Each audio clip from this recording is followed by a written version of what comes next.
Ina mata upu leo le pe so o le pao i savai. Mai se o le whatoa amtalia ia suenga le whanau. Mo mai li poti ni se o vaenga o sala whai. Ua pe le pawa, pe ma le paipa. Au leo ta mai tau atu e pei o le sai o le atunu.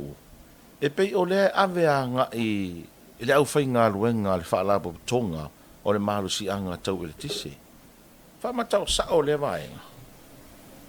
Sa au whalonga longo ele. Whamitalanga le minsta. Whalonga ngoa ele tulanga le nā. O le mea le sa matou langa il parlemene. O le oatu tonu le malo le la tel fitu miliona tala o te unga tupe o le se mea. Le IPC? Le IPC. O le se mea. Oh. Le la wa e o i le wa amaka nga kangofia isi ke unga kupel ka kumalo. Tai pe o le te unga tupe le a fo i mo falvela tu fa fo sai. Wa apa el malo isi nga luenga fa penga fo ke unga kupe ya ale utos.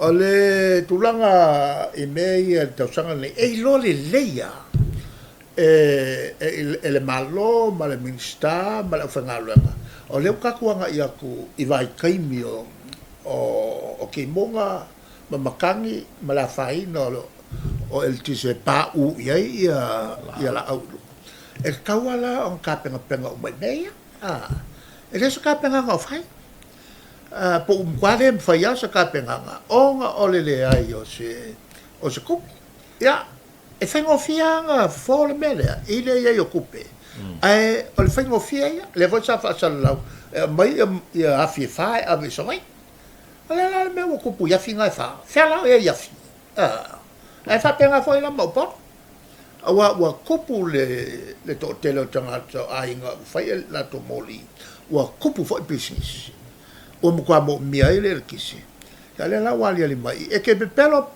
ai mo wa o el kulma